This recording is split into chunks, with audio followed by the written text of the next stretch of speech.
Ovo vjerojatno bacate u smeće, a niste ni svjesni da sve biljke od toga ubrzano rastu i daju velik urod. U ovom kratkom videu otkrit ću vam kako iskoristiti ovaj dragocjeni resurs kao vrhunsku prihranu za rajčice, krastavce, luk, češnjak i ostalo povrće, voće i sadnice. Ostanite s nama do kraja jer ću vam otkriti gdje možete besplatno nabaviti sve potrebne sastojke u jako velikim količinama. Ako imate manji vrt, imat ćete organske prihrane za sljedećih 5 godina.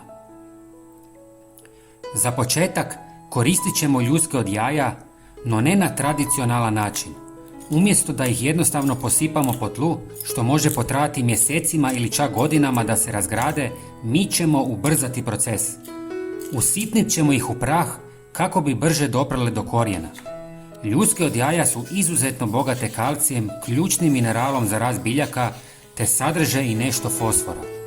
Ljuske od jaja možete dobiti u velikim količinama u slastičarnama i restoranima jer ih oni bacaju u smeće.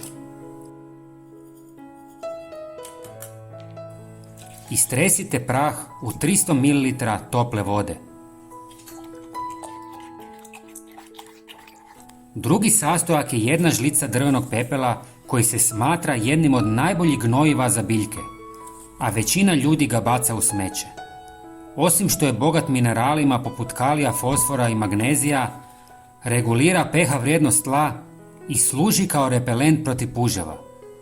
Također djeluje i kao blagi fungicid. Drveni pepeo možete besplatno dobiti u pizzerijama koja koriste drvenu peć. Dođite s vrećom i neka vam je pune par dana. Imat ćete pepela za sljedećih 5 godina. I zadnji sastojak je talog od kave, kojeg također većina baca u smeće. Dobar je izvor dušika i nešto fosfora i kalija, a djeluje i kao blagi repelent protiv kukaca. Poboljšava strukturu tla i potiče rast korijena. Sve dobro promiješajte i ostavite na sobnoj temperaturi 24 sata.